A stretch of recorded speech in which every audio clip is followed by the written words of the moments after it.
I think it comes down to understanding first, yeah, don't distribute, make sure that you contribute, because it's it's about being part of that platform in a way that it feels natural to the user.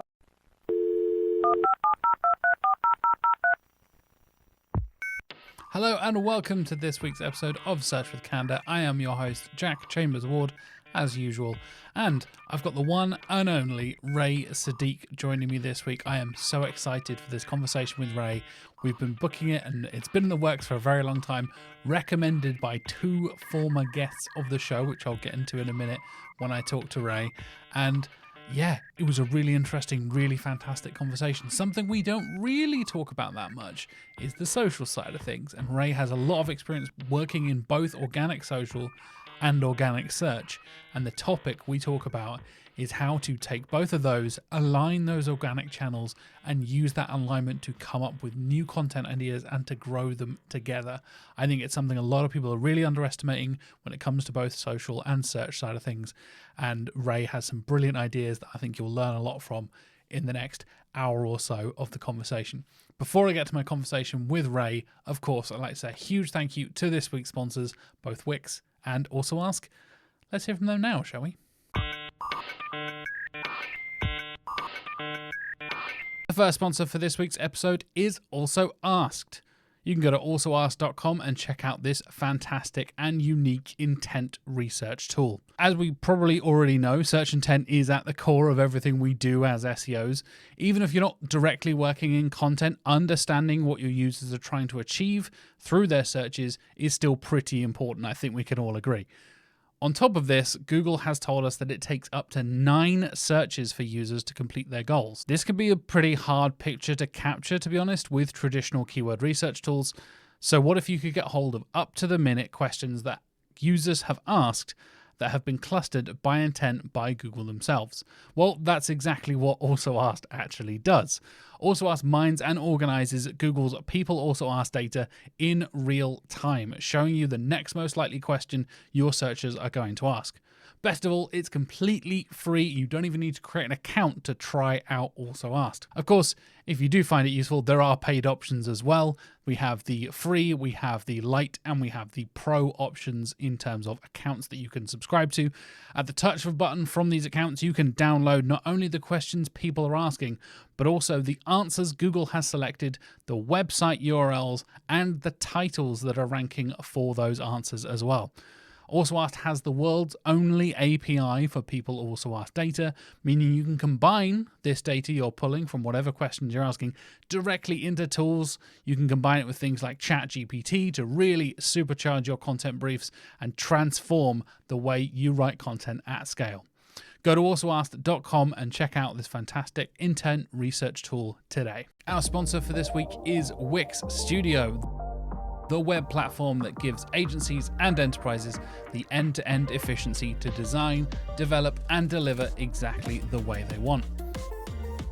Whether you manage 10 sites or 1,000 sites like some agencies do, here are a few things you can do from start to finish in less than 2 minutes on Studio.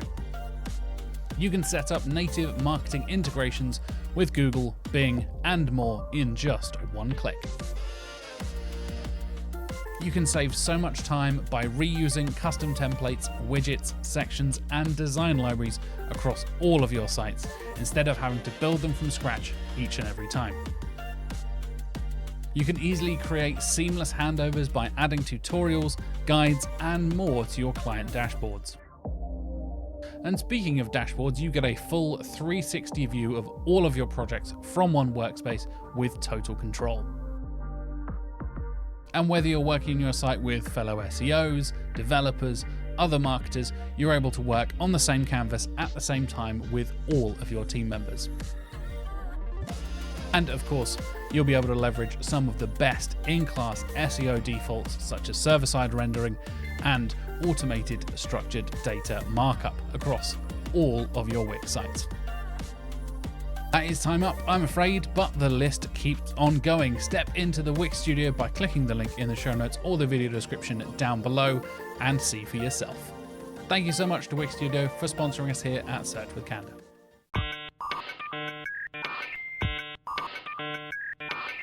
My guest for this week is an organic digital marketer and social media manager with a wealth of experience in both in-house and agency roles. You may recognize him from his talks at Brighton SEO, funnily enough, about the relationship between SEO and social media. Not only that, he comes from recommendations from two previous guests and friends of the show. Shout out to Annie May and Matt Coley. Welcome to the show, Ray Saddiq. Hello, everyone. This is my first podcast ever, so please go easy on me on the reviews. It's a Search with Candor exclusive right there. Ray's first ever. You've probably seen Ray's face all over LinkedIn, TikTok, Instagram, and stuff like that. But it's the first time in a podcast, and that's what matters to me, you know. Yeah, it's actually like on a camera as well. I didn't expect it. I thought we were just gonna originally do it like just like over voice and stuff. But it's nice to be. If you were here 6 months ago, mate, it would have just been audio. But since the start of 2024, we're on YouTube, we're on socials and stuff. So we're doing full face, full video stuff. So. Yeah, you'll be a YouTube star before you know it, I promise. Yeah, let's do it. I mean, to be honest, I used to think I was a YouTuber at like 15, so... Me too. Yeah. I've had people dig out my old videos where I was sat in my like uni bedroom reviewing video games and stuff, and massive cringe. Yeah, same. I feel like a lot of SEOs used to be like ex-YouTubers. I'm finding like everyone I meet in the industry is like, oh yeah, I used to have a YouTube channel, and I'm like, wow, so did I. Like, this is weird. Like, why is everyone in SEO ex-YouTubers? It's a content creation thing, right? I think that's part of... Because, like, so much of the way we kind of explore technology and, like, the way so much of SEO is kind of pushing a lot of the boundaries, and I know you know a lot of that from the social media side of things as well. And I think that similar kind of concept of wanting to try new things, wanting to try new markets and platforms and tools and all that kind of stuff, YouTube felt super, super cool to like 15, 16-year-old Jack back in the mid-2000s. So I was like, yeah, I'm going to try something that's really cool and interesting. Fun fact, listeners and viewers, you may not know this, co-host of the show, Mark Williams-Cook, the SEO director here at Candor, was one of the first ever YouTube partners because he posted a cat video way back when, like early 2000s, when YouTube was just a wee baby platform. And yeah, he was one of the first ever people to get the YouTube partnership back like nearly 20 years ago. That's crazy. He was ahead of the game. Well, Mark is always ahead of the game, but yeah, go see if you can go and find that cat video. I challenge you viewers out there to go and find Mark's old cat video. Anyway, more videos, Jack, after this. So yeah, dig out my old cringe videos as well. Anyway, it is kind of relevant to the topic because I think you've brought a really interesting topic that I feel like it's something we kind of touch upon a little bit when I talk to a lot of SEOs, I talk to a lot of digital marketers, especially people who deal with a lot of multi-channel stuff. And you yourself, Ray, coming from both like organic social, organic SEO, bringing the two together, I think is a really interesting topic. And specifically, we're going to be talking about how you kind of align your organic growth channels and coming up with new content ideas and not just kind of doing the classic old traditional SEO stuff and getting inspired from across different organic channels, right? Yeah, I mean, a lot of things have changed recently. I think over the last couple of years, especially, it's become way more important to think of things on a multi-channel level. I mean, we're not just seeing that within just the SEO space. We're seeing that across every platform right now. Everybody who I'm speaking to when I go to a conference, when I go to an event or at work or wherever, everyone who is channel specific is now seeing, oh, my channel is not going to perform if these other channels aren't, or the message isn't quite getting through to the user or breaking through the noise if all of these channels aren't aligned and working together. And I think, especially in the SEO space, I mean, I'm very active on Twitter, and I see even on the niche website side of things, everyone seems to be going towards Facebook groups and Pinterest and off Google channel alignment and just using kind of any kind of tactic that's not necessarily what SEO was originally. And that's partly because I think, one, because there's a lot of noise right now. Everyone is producing content at scale. Like, AI has made it so easy for us to just go out of our way to just create as much content as we can, as quickly as we can. And that's become a norm. But of course, Google's like, wait, no, like, we don't want this. This is not good. Users are not enjoying this. So now it's like, users, and at the same time users are catching on to that as well, so they're thinking, okay, this isn't what I wanted, so I'll go to a different platform. So now everyone in our space is catching on, thinking, yeah, I need to be creating content here and here, so that when a user is looking for me, looking for that query, they come and think of me as the first person, as like the point of the brand that comes to mind initially. One thing, like because I have a dog, I literally only talk about my dog, to be honest, most of the time. So a lot of times I'm sat on platforms like TikTok where I'll just search for something that's dog related. So I might search for something that's like, let's have a think, like why is my dog shedding so much during this time of year? And I'll search out on TikTok, go through a few videos, maybe go on Reddit, maybe ask my friends, go through this kind of process. And then eventually there'll be a brand that's amongst that. Maybe it's, I'm looking at dog food right now. These guys don't do grooming tools, but Wainwright's, let's say if they did, they will stick out to me across loads of different platforms. And then I'll go over to Google and I'll be like, oh, let me search for dog grooming tools. And then I'll add the brand keyword modifier at the end, because I now know I've seen them at so many touch points. When it comes to that branded journey on Google, I'm going to search for them. And yeah, I think that's becoming more important. And the thing with the search journey as well, this is the thing I did my talk about in Brighton. It's growing. It's not, a lot of people, I think I've seen a lot of scaremongering within the industry. I don't know, Jack, if you've seen the same thing, but a lot of people were going around that whole loop of SEO is dead again. And it's not, and it hasn't been, it's just growing and it's changing. And because of that, like I said, people are searching in one place. They're moving along then to Google. They might do a generic search here, generic search on Google, go away, come back. And I think the most important thing is that you're part of the conversation along all of those points. As you go through, you're like, yeah, I'm here. My brand is here. We're visible here. We're visible for this generic keyword. And we're not just visible for this generic keyword on Google. We're visible for this generic keyword on TikTok. Because, by the way, TikTok does have search functionality. I'm not going to debate whether it's a search engine or not. I'm not trying to get into any beef on Twitter. But, yeah, there is a search functionality. And there are phrases people are searching on that platform. So there is opportunities for us to rank there. But, yeah, same for Pinterest, Reddit as well. Even X has a search functionality, or Twitter, or whatever you want to call it now. So yeah, there's a lot of stuff that's happening with that. And within that, I think the consumer, yeah, they're becoming a lot more smarter in terms of, we know when things are spam and we know when things are AI. We can almost see now, like, oh, this is written by an AI tool, or this is not necessarily correct, or this doesn't read exactly right. And don't get me wrong, it still ranks, and it's like, the reason why people are doing it is because it's efficient, right? The reason why people are using these AI tools is because it's efficient, it gets things done quickly, and sometimes it works. Well, I say sometimes. I've seen loads of case studies where it is working. But as users, as actual people, we're looking at this like, this hasn't answered my question. And that's why we're coming to these search engines for. We're like, is this answering my question or not? So I think as consumers, we're becoming a lot smarter. Our interests in general are becoming much more niche. I think before we used to be so broad, like of course, I'm still new to the marketing world, like compared to a lot of people who've been here for like 20 years, who've seen the game evolve. But from my perspective, speaking from them, my understanding is that there used to be a lot more broader terms or focuses within the industry that we would focus on. Whereas now, everything's becoming more niche, specified. That's what consumers want. And it could be as little as, like I said, with dogs, it could be a specific kind of community that just like one breed of dog that's in this color, and they love that. And there's worldwide, because we're so connected now on like across the world, there's so many people that make up this small tribe of people that it's actually a big tribe of people. And then that niche is an interest that we need to then cater for. So we need to become more specific in the things that we're creating content for across these platforms as well.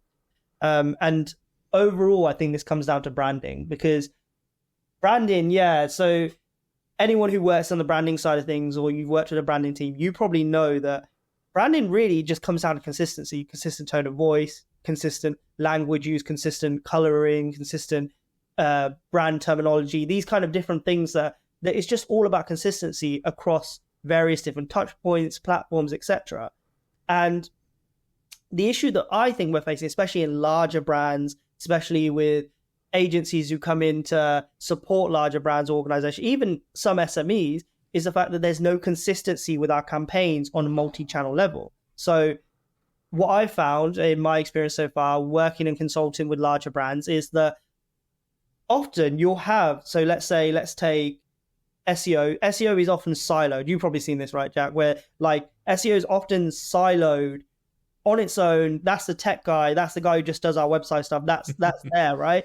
But then because we feed so much into the journey, we need things like digital PR, and then digital PR is kept so separate. So it almost feels like the creativity is left out of SEO, and there's digital PR, and we can't get them to talk to each other. And then you've got the other point of it where it's organic social. So where people are searching on different platforms, why are we not aligning these searches? That these channels aren't talking to each other. Often, like an SEO department will never talk to an organic social department. It doesn't make sense to me, because really there is so many, not just from a user perspective, yes, we want to help the users, but ideation perspective. Like we could have so many content ideas just by talking to these channels that where our users actually hang out. I like to use this term where people hang out online, because people aren't hanging out on Google all the time. They're doing a search on Google, let's say, they're doing some research. But where they spend a majority of their time is social platforms. We know this. We know that people spend time on Facebook, on Instagram, on TikTok, etc. So why are we not looking at the type of content that's being produced here and taking that and putting that into our own content strategies for our website? Because that's what people actually care about. We can learn a lot from it. There's an example I like to use of this, which is for Gymshark, the brand Gymshark. Of course, I don't really go to the gym, but like there is there is a phrase within the gym community and the sub community of fitness that's called pump cover, which is like an oversized t-shirt that you, or jumper or whatever, that you wear to cover up your muscles. That is specifically mostly used on TikTok. What's interesting is if I was part of the Gymshark team, I would go away and I would take language being used by users on some of my pieces of content and include that in there. I would include words like pump cover, and it's the same across so many different niches, industries. Take that language users are using on other platforms, put it onto your Google, onto your content that goes to Google, because when your audience reads that, they're going to be like, this person knows what they're talking about. They really understand the niche. They know what a pump cover is. They're not just some AI tool that's just pulled out a load of stuff. We really need to differentiate in this competitive market that we're in. Yeah, it's something we've talked about a lot on the show before. Like you said, getting ahead of the game in that way and having a look at what is trending on social stuff. So often the organic content creation side of things in SEO and even as we were talking about then, like video content, long form video content and stuff like that, is a few months behind the biggest trends that are happening on TikTok. How often now do you hear a thing of like, oh, this phrase has blown up, or this thing has happened, or this brand has blown up? Yeah, because they blew up on TikTok. Ha ha ha. Of course, it's like the default answer at this point, right? And I know we've seen it a few times before where even looking at the data from the guys like the data journalism team over at Systrix, looking at search trends and having their monthly newsletter, the amount of times it was like influenced by this brand growing on TikTok or this phrase. And like you said, if you can understand what people are saying on different platforms that are essentially a few weeks or a few months ahead of where most of your competitors are in terms of like, oh yeah, all of our competitors are using generic gym terms, but you're discussing pump covers and you might be the first one to use that in just a blog post or a post on Twitter or whatever it is, then you're already 2 steps ahead. And by the time that becomes a trending topic and then, oh, there's zero volume for the search, like, oh, don't bother targeting it. By the time it comes around, TikTok can make a huge difference in people suddenly searching for that. So by the time it has search volume, you're already the authority on that topic. So you're like 2-3 steps ahead of the game, right? Yeah, legit. Yeah, and this is literally what I did my talk on Brian about, because one thing that's that there's this thing called first mover advantage that's used within the SEO community, and I've seen it myself, where you'll take a trending keyword or trending, either, let's say we're looking at a platform like TikTok or Twitter, we take a phrase or some sort of related content to that, you go and create a article on it on your website. Regardless, as soon as that page is indexed and crawled by Google has to categorize that for something. So once that becomes categorized and you're the first person who's actually ranking for that keyword, when that phrase does start to take off in search volume, Google's going to understand that you have got high topical depth within that subject, because you're covering things that other people aren't covering. Now, I'm not saying base your entire content strategy off that. Of course, we need some historical data in there that backs it up, but with historical data itself, I see it as being like stock market. Like, we're just basing off things that have happened before. There's no guarantee that we'll continue to see this search result.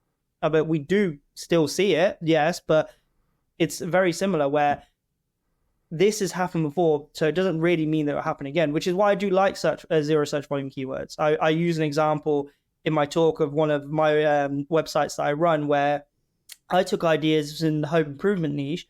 I took the ideas from TikTok, took that idea, turned it into a piece of content, and it got, I can't remember what the results were now. It's like 700,000 impressions, 70,000 clicks or something like that within the period that it was online. And that was just for one piece of content that, according to some of the SEO tools, had zero search volume. But you look at the Search Console and it's like, this is crazy. So I think that one, increase your topical depth.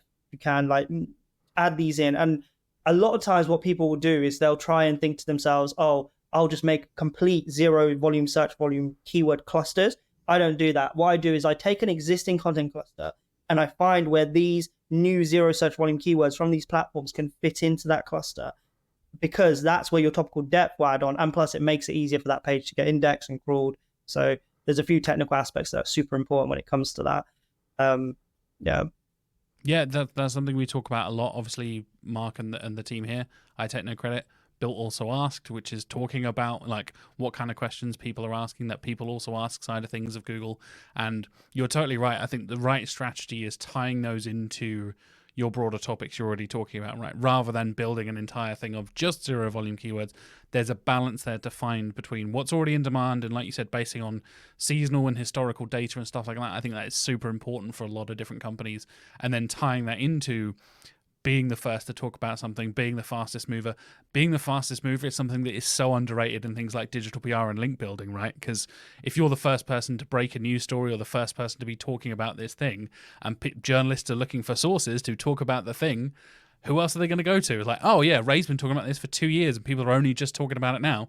We may as well go talk to the person who introduced us to this topic, proving that you have the knowledge. And chances are, if you've mentioned it 2 years ago, you're probably then, like you said, building your topical depth, building your knowledge, and you're not just kind of, hopefully not just winging it for a couple of years after just mentioning it once.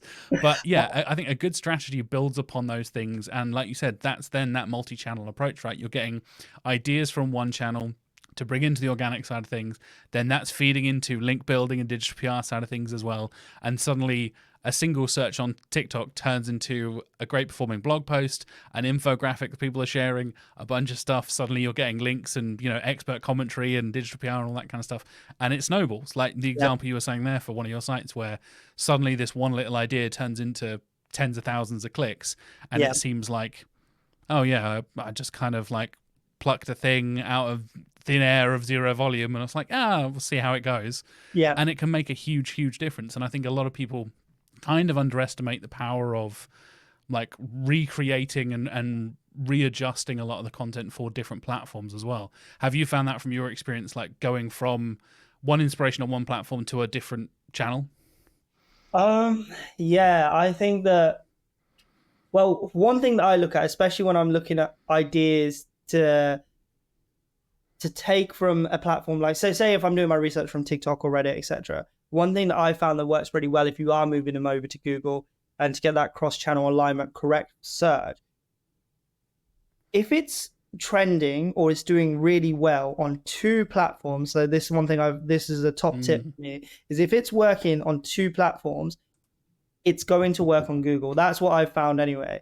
So if it's a post that's got, I don't know, 1,000 upvotes on Reddit, and it's also, you've looked on a TikTok comment and it's got 5,000 likes on that TikTok comment, it's the exact same topic, that's going to do well on Google. That's what I found. And that's one of the things that I use to qualify these zero search volume keywords, to make sure that I find that they ensure that they work basically for Google. So that's one way that I look at it.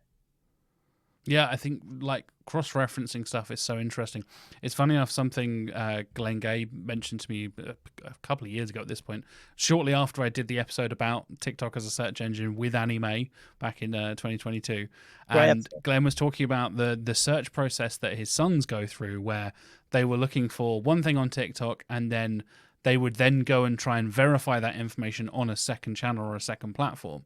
And like you said, if you can find multiple places where suddenly things are blowing up, that's a perfect opportunity. And then you realize, like, oh, it's not broken through to the organic search side of things. then that is a perfect opportunity there for something other people probably aren't looking at. And even if you're not kind of like specifically looking at particular platforms, I think you can also obviously tailor that to your audiences. Don't look on TikTok if your audience are not on TikTok. That's a silly idea. But I think that's something a lot of people get wrong, right? Like I use the TikTok and like, oh, everything blows up on TikTok, and I think that's how a lot of people see it. But you've got to know where your audience are and where the customers are and where the consumers are to make it relevant. Maybe that would be YouTube or Reddit or Quora or whatever it is. And if you can cross-reference and kind of verify things across different platforms and see that it works, I think that is a huge boon, especially if you're trying to kind of sell this strategy to a client, for example, and you can prove that like, oh yeah, by the way, here's this, really it's a zero volume search term, and I'm sure you've experienced this as well, right? Clients go, oh really? Like, are you sure you want to invest time and money into that? Yeah. Like, it's like, well, I can prove to you like this community that is very relevant to your industry is talking about it on Reddit, and this community on Instagram is also talking about it, and now it's blowing up on TikTok, and now people are talking about it on X. Like, you can justify that using data that isn't necessarily from Google or Bing or whatever it is a powerful way to then get that buy-in from clients and stuff, right? 100%. Yeah, that is one way that I like to show, because the thing is, well, like SEO is often seen as a dark art to clients sometimes, so they don't really understand. Yeah. When you show them social media metrics, they're like, oh, I get this because, like going viral on this platform is important, right? Like big number graph go up, right? Yeah, literally, yeah. So, yeah, I completely agree with that. I was at a marketing conference actually last night in Northampton where Harry Evans from 1225 was doing a talk, and he pretty much spoke about how we should be looking at it from an audience first perspective, and how when you're creating content, instead of just focusing on creating topical depth, and well, of course topical depth is important, but instead of just creating content for the sake of creating content, look at your users' pain points, and that those pain points are discoverable not just here on Google. You can also discover them on other platforms. Actually talking to your customers as well is another way, like something that gets forgotten about a lot. Just going out there and speaking to your clients and saying, what is this? Do you like this? Like, and he kind of emphasized the importance of getting a third party to do that, because often your clients will just say, oh, you're amazing, we love working with you. Yeah, but if you get a third party to say, oh, what do you like about what made you work with these people, what actually brought you through the door, but then taking that exact model, I think, and going to social media and really understanding, like, reverse engineering, this person's commented on this, why have they commented that, why are they interested in that? Okay, TikTok's also made it into a blue comment, which for anyone who doesn't know, that means that a lot of people are clicking on it, there is search volume around it, so they categorize a bunch of other videos around it when you click on that, kind of like a people also ask, I guess, or yeah, kind of, yeah. So you click on that, you go through, and you'll see a bunch of other content that's related to that, and then you can understand this is the user journey they're going on. They're clicking here, they're seeing these videos, what might trigger them to search something else. It's a good way, I find, to ideate ideas for content as well. Yeah, definitely. What kind of like techniques, how do you go about researching across channel stuff? Because it can be incredibly difficult to literally just plug in the same keyword over and over again, and just kind of like the way language is used, the way people are searching and stuff like that. What are your kind of go-to methods for doing that kind of research and getting the kind of data across different channels? Yeah, this is a tough one, because like it's very manual and people hate hearing manual tactics. Every time I mention that I do this manually, often like everyone is like, oh, but can't you make a script for this, or can't Python do this? And I'm like, yeah, like someone smarter than me has probably definitely created a script. And if you have, send it to me, because this would make my process a lot easier. We've got some smart listeners and viewers. Let us know in the comments, folks. Let us know if you do. So the process that I pretty much go through is I'll go through and I'll build my buyer personas out for any of the clients I'll work with. Say if I'm working with someone in like financial niche, I'll build out for the finance niche, I'll build out a buyer persona of that person, really understanding everything I can about them. I go through every normal process, looking at a demographic, psychographic, all those kind of things. I'll take that, and then I'll work out exactly the type of seed keywords that are related to their pain points. And then I'll also take the platforms that they hang out on online. So find out exactly what platforms they use outside of Google, because we've probably already done a bunch of SEO research on content on Google. So what I'll do is I'll go away and I'll go, cool, these people are searching, they're interested in these kind of seed keywords based on these pain points, and these are the places they're hanging out online. I'll go over to those platforms and I'll make sure that those platforms have search functionality. The reason being is because we're search marketers, right? We can research anything that's got a search functionality. It doesn't matter if it's eBay, Amazon, TikTok, YouTube. That's what we do, right? So I can easily take those keywords there and I'll start doing the same things I would do back when I wouldn't use SEO tools. You know, back when you're just grinding out, you don't have access to SEO tools and you're just building sites based off free tools online, or you're just doing literal manual SERP research. Just literally go back to the roots and do manual SERP research for these platforms. Same way that you used to do on Google when we didn't have access tools, or maybe you were just upcoming in the game, and do that here, because people forget that we know that's our bread and butter, right? So I'll go to these platforms and I'll do the same thing, and I'll look through. So first thing is I'll type in the seed keyword, look at the influencers that are talking about these topics, look at what's in the comments. And I'm an iPad kid, so if I have too many screens, I get very distracted. So I'll do this with my phone and a notebook, and I'll physically write down. This is what I mean, manual. Everyone hates this. I can tell that you and Matt Crowley are friends. He does the same thing. Trust me, yeah. Yeah. You'll see the amount of notebooks I have at home as well. Yeah. Like I'll literally just go through, write down comment after comment. This is interesting. This has a lot of likes. This is cool. Okay, write them down. Cool. Then this is where I do use a little bit of technology, guys. Don't worry. I'll take a photo of it on Apple and then I'll copy and paste it using that and put it into. We'll let you off then. We'll let you off. Yeah, yeah. Please do, because it's a lot of work. But yeah, then I'll do the same thing across a few platforms. Stick it in a sheet. Then I will use ChatGPT to cluster. The reason why, because I know a lot of people hate ChatGPT for clustering.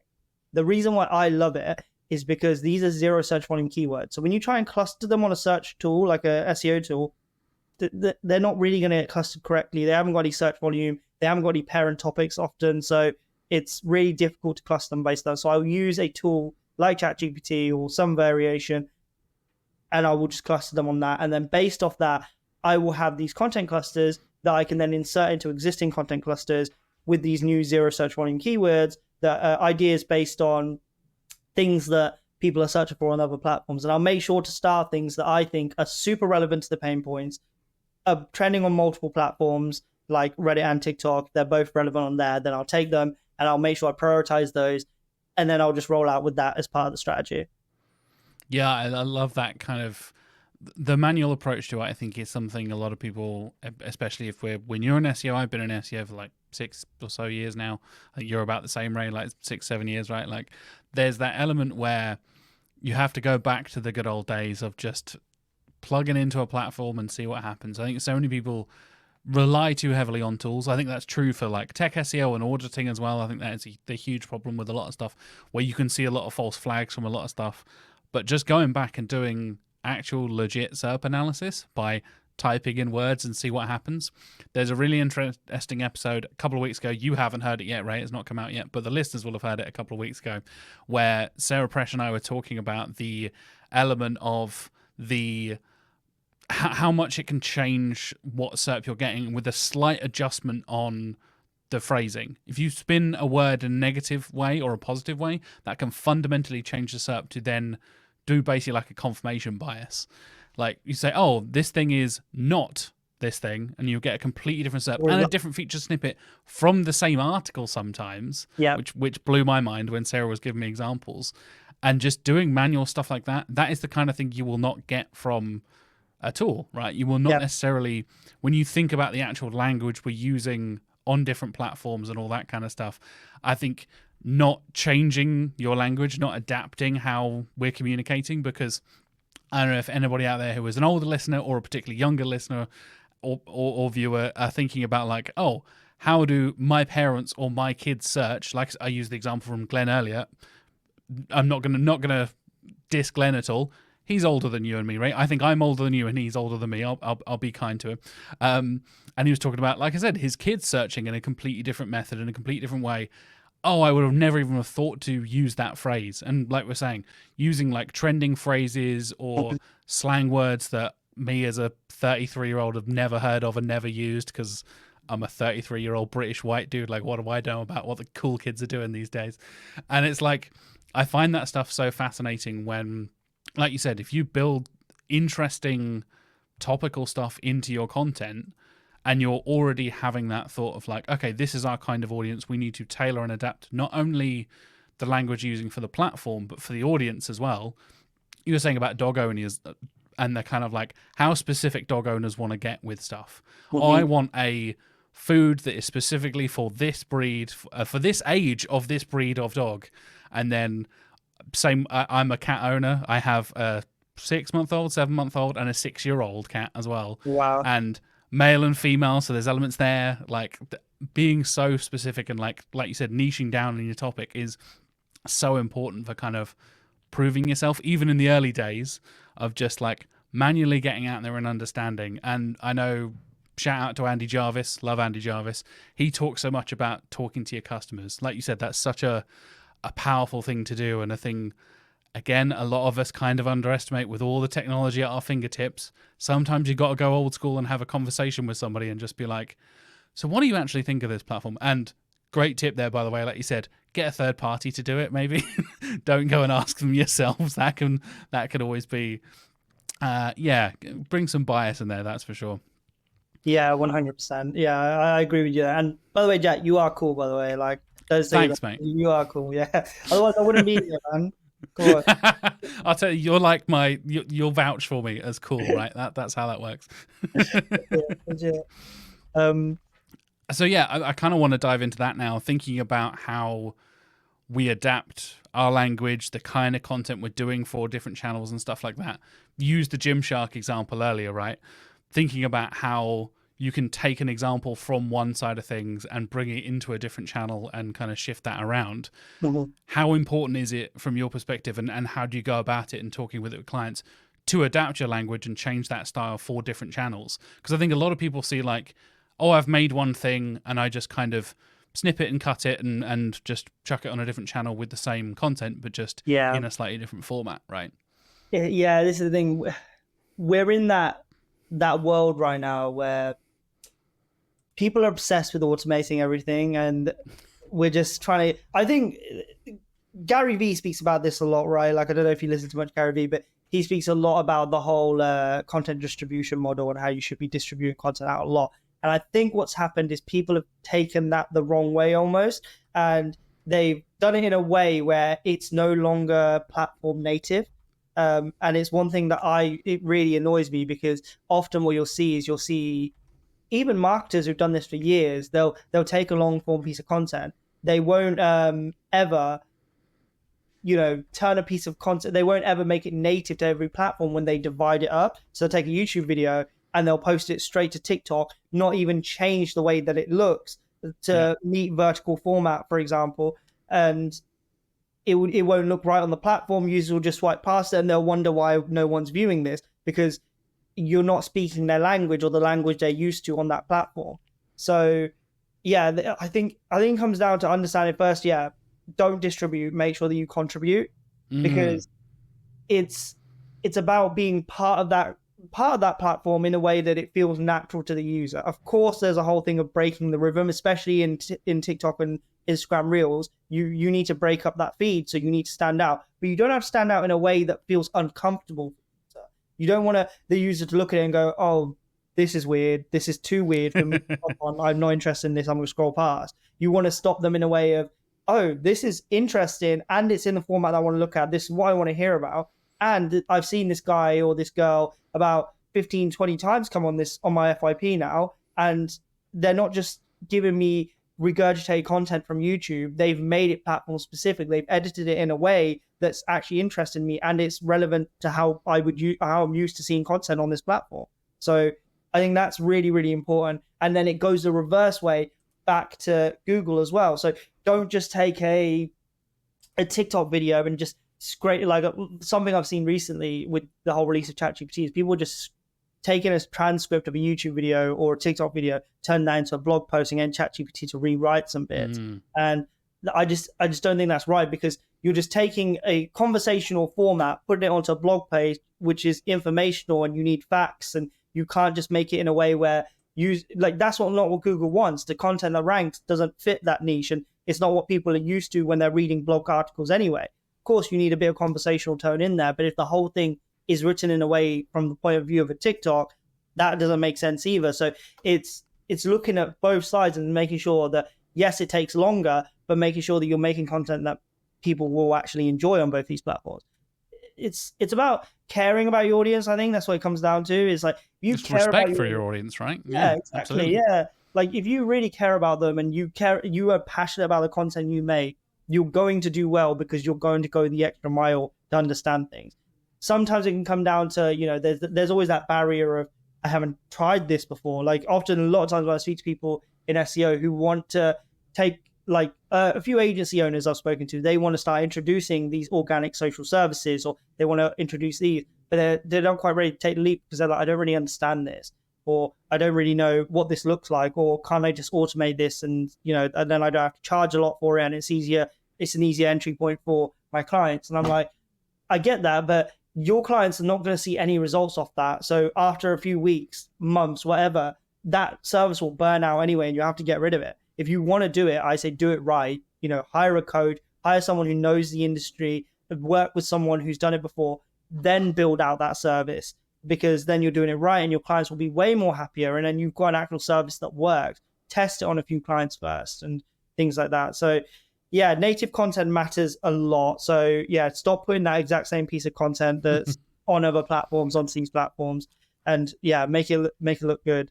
On those I've definitely encountered that. Like, that's what I try and do with the podcast stuff, right? When I'm doing like social clips and highlights and stuff like that, crop it to vertical. Really cool.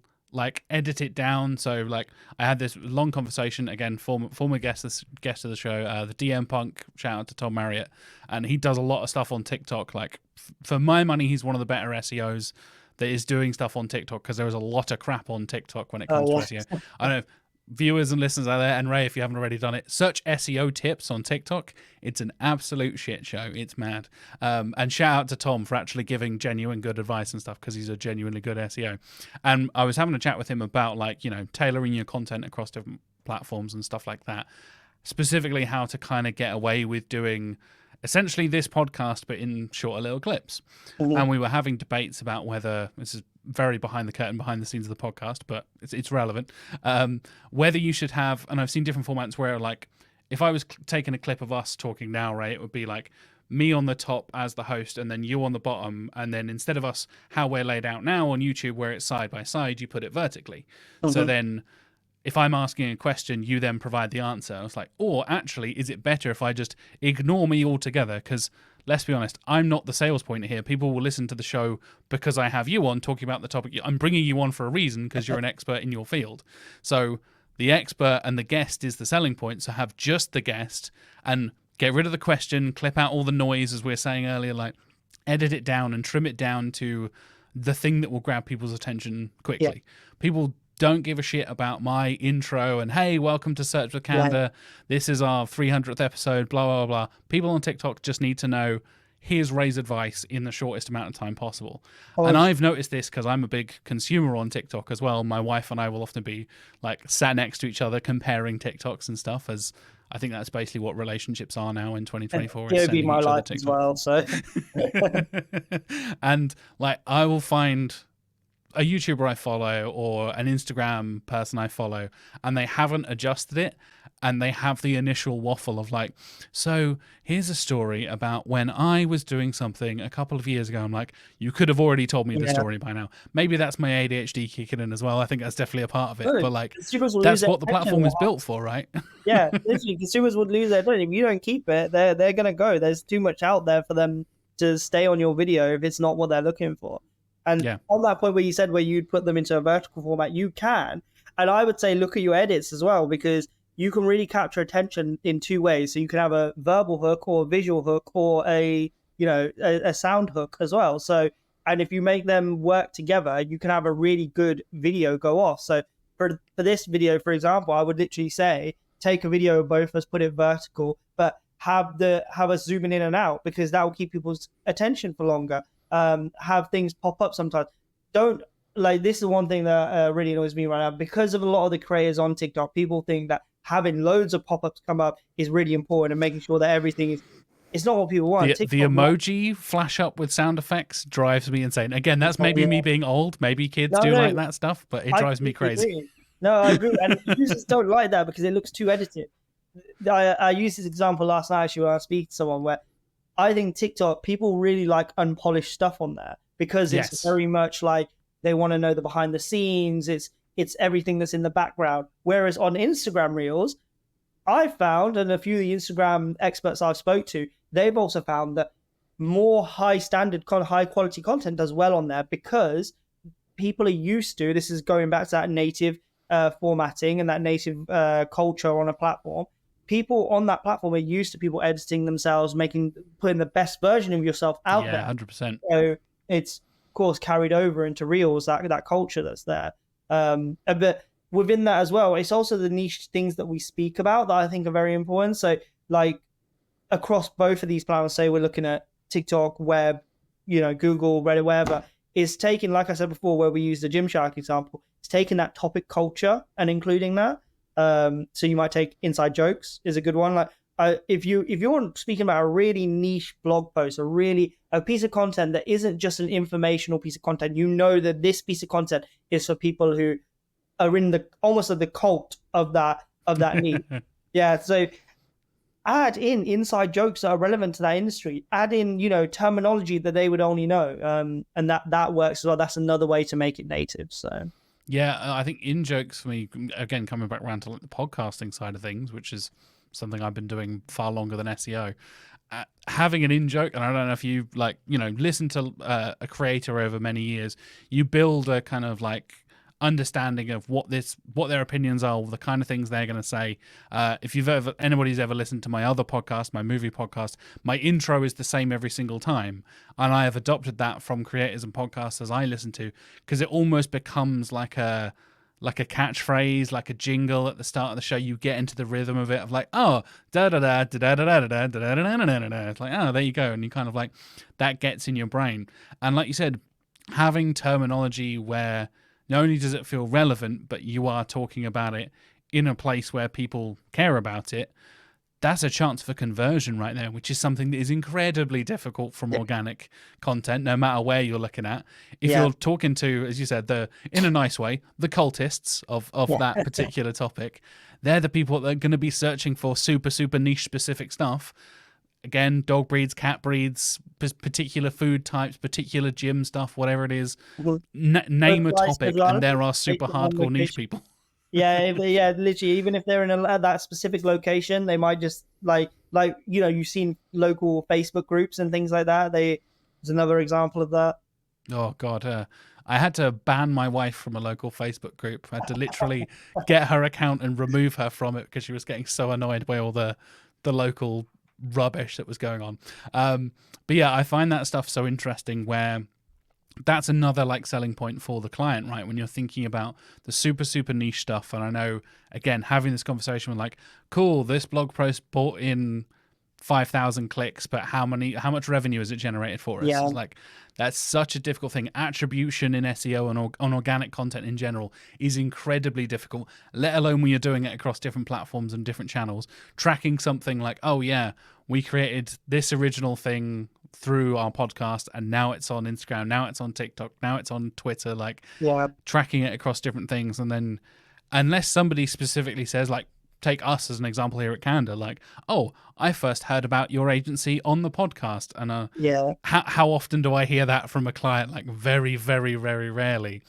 And there's an element there of like, if you're talking to almost the nearly kind of converted, the cultists, the hardcore fans, the niche people we are talking about earlier, that chance for conversion and actually convincing somebody, if you do genuinely know what you're talking about and you can prove it, because again, the bar is higher with the people who are already deep in the topic anyway, there's a higher chance for conversion there. If you're selling a product that is specifically for this dog breed that is this age and is super relevant, chances are, if you're looking for it, you're going to buy it. And that comes back round to the same kind of zero volume keyword research stuff, right? It's people asking those super specific questions, want a specific answer. And if you can give it to them, job done. Like that is the goal, right? To provide those answers, to provide that content for what they're looking for and where they're looking for it is the goal at the end of the day from organic content perspective, right?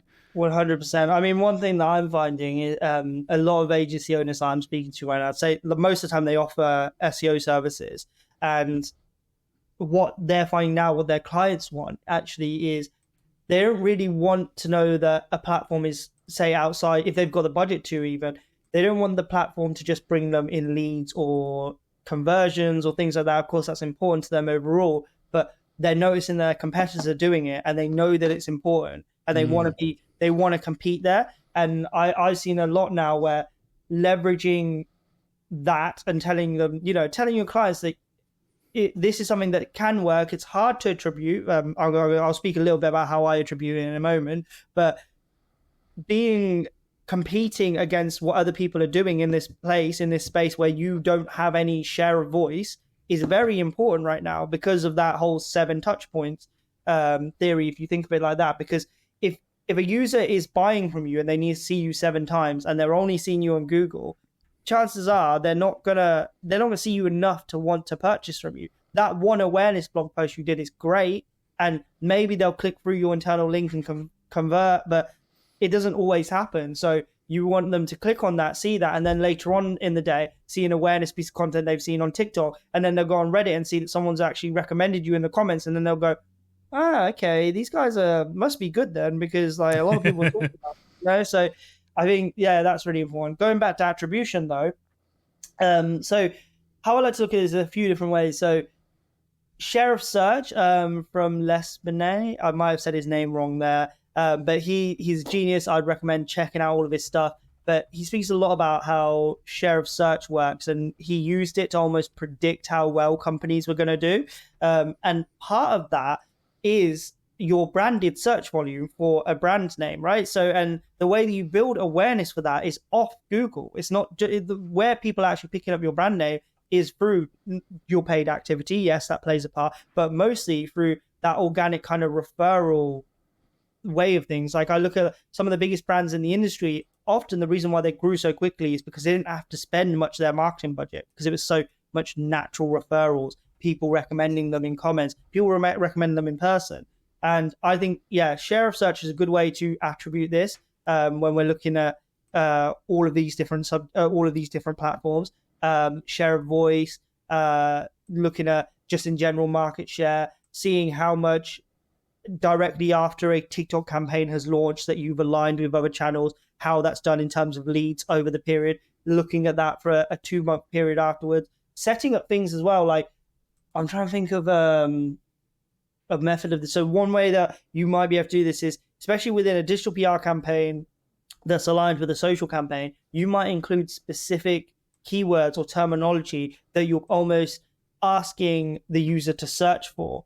And that can be a telltale sign that, this phrase here is being searched a lot over the period after this. This is a good sign that this campaign went well because people are going away and searching for it. Sometimes maybe not, because it might have a negative impact and that's why they're searching for it. But it's really important to have a look at these things, these other techniques as well. It's like direct mail. Like a lot of old school companies would do direct mail and they would attribute that via mail codes and similar kind of tactics like that.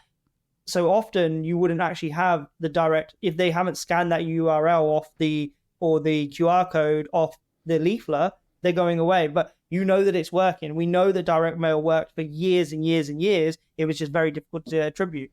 Benefit is with organic social, we do have UTM codes. We do have different things that we can include within links to bios. Like, if you've got a link tree set up for a small business and you're seeing loads of your clicks go up after a certain campaign is launched, you know that campaign's gone well. So it's about putting all of these different metrics into a formalized report for the client so they can see and go, okay, yeah, there is definitely movement. This did have an impact, although we can't exactly track it directly to the conversion. It's very difficult to.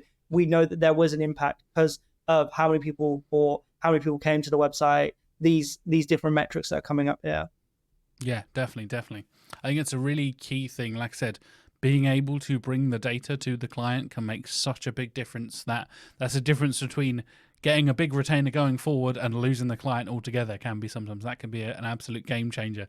And something you briefly touched on earlier that I think kind of will wrap us up really nicely is talking about the communication between the different teams, right? Because that can be such a different and difficult thing to do when it comes to, oh, you've got an SEO agency, but an in-house marketing team, and maybe a PPC agency, and an in-house one-person social person who's also reporting to the marketing manager, who's then reporting to the C-suite people, and then the branding person has to get involved, and then, oh, they've got a content writer as well, and you have 15 different chefs all trying to cook the same thing at the same time, and it's absolute chaos. So what's the kind of advice, I guess, you'd give to the viewers and listeners for helping teams align, and why it's so important for us to get all the teams aligned and on the same page for multi-channel marketing stuff? Yeah, it's that is a tough one, especially when you work in a small organization. It's probably a lot easier, but for those larger brands out there, and I've experienced this at a few large brands now where I've seen it, like I said earlier, where SEO or social or brand would, like, brand, to be honest, is across everything, but SEO especially will just be siloed. So yeah, definitely, that cross communication is really important. And how I look at it is creative conversations. I really am a big advocate for pushing conversation, because literally two people from these two teams just speaking to each other can spark so much change. And people, they think they need a whole plan, a schedule, all these things put into place. No, get these people to talk to each other, because if they're not talking to each other, nothing is going to happen. At the end of the day, the business is run by, we're just the people. We are the ones who are actually doing the stuff. So if you're not getting the individuals from these teams to speak to each other, you're never going to have any movement. And how I kind of plan that out is in a few different stages. So I like to bring together, when it comes to this, the whole search side of things, there might be some other departments that people think that should be included, but these are the ones that I usually focus on. So SEO, organic social, PR, brand, and writing. I think that they're usually the five people who just, the five teams that come together, and they're the ones who are doing work with each other, and they don't even realize they're doing that work. So they're the ones that need to talk to each other. And how I like to start that off is, so if you're in a large organization or you're in an agency, maybe your agency side, you want to get this set up, get everyone from those teams in a meeting together as like an initial collaboration. So literally just stick them in a room, close that door, make them talk about the campaigns they're doing, the stuff they're working on, what they've got coming up together. Then that's when you actually turn it into different kind of schedules and practices and processes that you put in place. And the first thing is looking at it from a year perspective. This is really good if you're the start of your financial year or start of your marketing calendar, is getting everyone to have a shared marketing calendar, which of course will have so many things on it. It's very hard to organize. I know some companies who are doing multi-channel alignment, they're hiring someone who's specifically like a project manager that manages this. Makes sense. Yeah. Yeah, it can be a lot of work, but often if you can get people just to own their own space in that calendar, make it part of the standard practice within the organization, you'll have all of these different campaigns that go out throughout the year visible to everyone. And I'm not saying put in all the details, literally just put BAU campaign going out for this week, SEO campaign, plus the subject of this campaign. Like, say we're doing a content strategy that's for content clusters around dog toys is going out during this period. Okay, cool. The organic social team know now this is going out during this period. What if we do a campaign across here that's all about the different dog toys that we're offering? And then, yeah, we can go from there. Also looking at what's ranking really well. This is one thing that I think a lot of SEOs forget. If we've got generic keywords that rank really well, tell your organic social team to make content about it. Because if the user goes away to search for it, you're going to come up anyway. And then they're going to be like, wow, okay, these guys are here and they're top of Google. Normal people don't know you have to do SEO to get to the top of Google. They think that Google just puts you there, like, you know, just off a whim, that this is the best product, which should be the way, but, you know, we know that it's not. And so when you're ranking at the top, they're going to see that. Consumers are going to see you there. They're going to see you on this platform. They're going to go, okay, cool. Yeah, this is the person I actually want to purchase from. But yeah, taking that yearly plan, then that you've got this calendar, and turn it into a quarterly review meeting where you're just reviewing your progress, adjusting anything that needs to be adjusted, what campaigns are changing. And this is literally, like I said, taking one or two people from each of these teams and putting them in an hour meeting together. That's literally all that is. Then go into monthly reporting, which is literally a Slack channel where it's shared up just for organic. I'm massively trying to push that we should have an organic department in most companies, which literally could look like a Slack channel where people are just sending in, this month, this campaign did really well. The SEO guys going, oh, that's cool. That explains why we got so much traction on these keywords. Okay, cool. Now we know that. Digital PR guys are like, oh, yeah, okay, cool. We can do a campaign off that. Cool. Now we've got this happening on a monthly basis. And then finally, like, this is more for small organizations. I would never expect this in a larger organization, but you can do weekly check-ins as well, which are just like a regular kind of like weekly 15-minute call, maybe 10-minute call, just like, oh, this has happened. Like digital PR, this is what I love about digital PR. I'm a big fan of digital PR because when I worked in a digital PR team, we would have daily to weekly calls about stuff that's happening because of reactive campaigns. We're trying to think of reactive campaigns, right? So these kind of calls really helped me when I was in that digital PR team, also looking after SEO. You know, when you're early in the SEO game, you're doing everything pretty much. So doing knowing what's happening within the industry and what people are talking about overall is really helpful for the type of content ideas you're producing. Maybe you're updating the homepage, maybe you want to include something. You know, these are all things that play a massive part, and it's something I think overall organizations forget about, and mostly because it's harder to implement in a larger organization. But like I say, if you're an SME or small business, you should be putting this in as a regular anyway, because like you've got, your team is so small, it's dynamic, it's easy to get to this person because you're just literally going from, instead of talking to someone just like across 3 different teams, you're just turning around your desk and going, oh yeah, this is happening. Or say your local shop or something like that. I work with a lot of local businesses on my own consultancy, and for them it's so much easier to go to their social media person that's in-house because they're literally there, or they come once a week or whatever it is. Whereas when I consult with bigger organizations, they're always at the point where they're like, oh, but we need to rearrange about 15 people's calendars and things like this. So it can be more difficult for a weekly check-in. But yeah, that's how I break it down over a year or 12-month period if you want to look at aligning your channels to make them work together.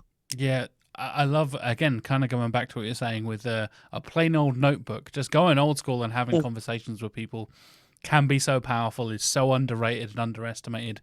Again, it sounds weird I'm saying this on a podcast that is on so many different tech platforms, but like going old school and ignoring the tech for a second, was being like, let's actually have a conversation about this. What are you guys working on at the moment? And I know I've worked in agencies previously where we've totally been guilty of this, where every different team, both organic, paid, the various different, even the difference between paid search and paid social, they're not talking to each other either. And like, I love the idea of bringing like an organic department, like an organic marketing department, and you're consolidating everybody together to then have conversations, to easily be able to share ideas and stuff like that. There was a brilliant tip. I'll give a shout out to Ferry from Search Intelligence, who was at Search Norwich last month and was talking about how they do a lot of their ideation. They have a Slack channel that is basically just like interesting ideas, and everyone on the team, no matter whether they're the project manager, the receptionist, the SEO guy, the digital PR people, doesn't matter. If you see something that's interesting, oh, I spotted this on Instagram, oh, I spotted this in a particular like newspaper article or whatever, share it in that Slack, because that might then spark an idea from someone else of like, oh, thanks for sharing that article. Now I can think about how we could repurpose that for our social stuff or for our podcast episode or whatever it is. There are the possibilities of like the people working in those departments, like you were saying earlier, like the contribute, not distribute side of things. Oh, we've worked on this blog post. Here you go, social team. Now you do your magic and you work with it. You've got the gist of it and the content. If you need us to explain it or discuss it with you, we can do that. But then the social team are making original content from that. It's not just, here's a screenshot of the article. Here's, an AI voice reading through it as if it's a transcript kind of thing. Having original stuff where you get the person who is comfortable in front of the camera, comfortable using a microphone, talking. And I know this was very guilty of a lot of publications back in the day of like, the author is the person who is also talking on the camera, and they don't want to be on camera, but they're forced to be on camera because there's no one else to do it. You have, hello, I am the expert in topic A, and I wrote an article about topic A. And it's like, oh God. So it's this charisma vacuum. It's like, great writer, terrible speaker. They are different skills. They're often different people. And the ability to like translate that through the people who have those skills, rely on your experts, rely on your colleagues who know what they're doing. I know I'm not good at this, but I know my colleague is good at this. How can we work together to then benefit the client, benefit the brand as a whole, right? That's such a powerful thing. A lot of people, I think, leave lying on the table.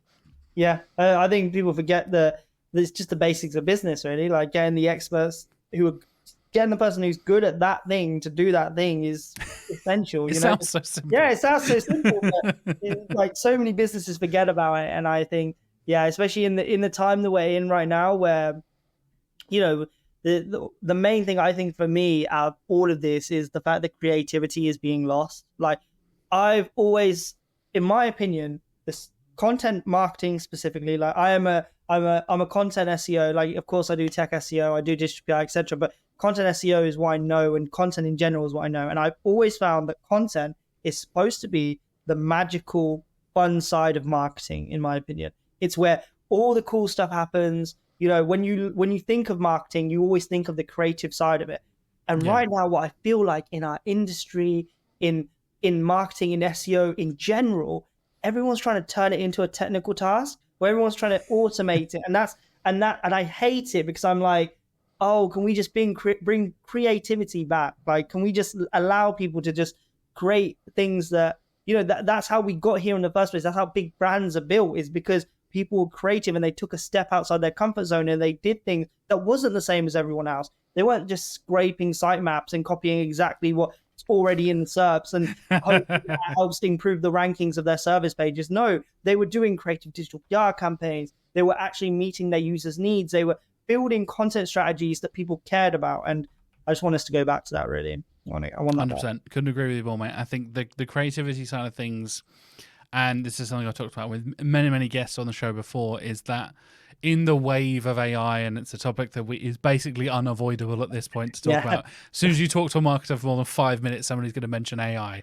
And that creativity, the human spark of art and creation and bringing in original ideas and stuff like that, is the thing that will help you stand out in a sea of AI-generated crap that is, unfortunately, as you said earlier, doing quite well on the SERPs a lot of the time as well, and doing quite well on social a lot of the time as well. But those little magical moments are the bits that differentiate us. Like you're saying, big brands didn't become big brands overnight because they just churned crap out. They came up with original ideas, clever ideas that cause emotions in their audiences. God forbid us marketers actually make people feel things, which is, by the way, that's the entire psychology of marketing right there. You're trying to make people feel things. That's the whole point. Literally, we want you to feel an emotion. We want you to remember us for this emotion. So, yeah, we need to bring it back, definitely. 100%, 100%. Well, thank you so much for joining me, Ray. I think that's a nice little thing to wrap up on, is down with the robots. Yay for creativity. Thank you for having me. Honestly, this has been a great experience, and huge shout out to Annie Mae and Matt Coley for recommending me for this, because this has been great. Yeah, thank you. Hopefully having those guys back on the show in the future as well. I've already been chatting with them about future episodes. We'll do a panel. I've done one. I did one for episode 100 of the previous season. So I'm thinking about doing some more panel episodes. So we'll get all three of you back on to talk. Let's do it in person as well. That'll be good. Sounds like a good plan, man. There we're planning podcast episodes already. There you go. Creativity, original ideas, and creativity right there. We're doing it in front of your eyes, viewers and listeners. If folks do want to follow you, Ray, where is the best place to follow you across social media, your website, all that kind of stuff? Yeah, sure. So I have my own consultancy now. So that's the socialdiary.io. For my socials, I'm most active on LinkedIn, X, and TikTok. So the LinkedIn is just Ray Saddiq, so RaySaddiq. And on X, I'm Ray Saddiq, RaySaddiq1, and that's my X. I think I should know this. And then TikTok is Ray5EO. Nice. Well, folks, listeners, all the links will be in the show notes, so go and check those out. If you're watching on YouTube, it'll be in the video description. If you're listening on podcast, it'll be in the show notes. You can go and check out. Follow Ray. You make some awesome content, Ray. Thank you so much for joining me on the show and being a guest on Search with Candor. Appreciate you, man. Thank you. Thank you for having me.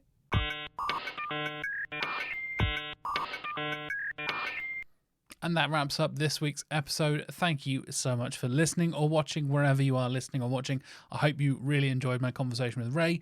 Thank you, Ray, for joining me on the show. And like I said at the start of the episode, it's been a long time coming, so it's very, very cool to finally sit down and have a proper conversation in Ray's first ever podcast appearance, which is a very, very cool thing to have as a bit of an exclusive here on Search with Candor.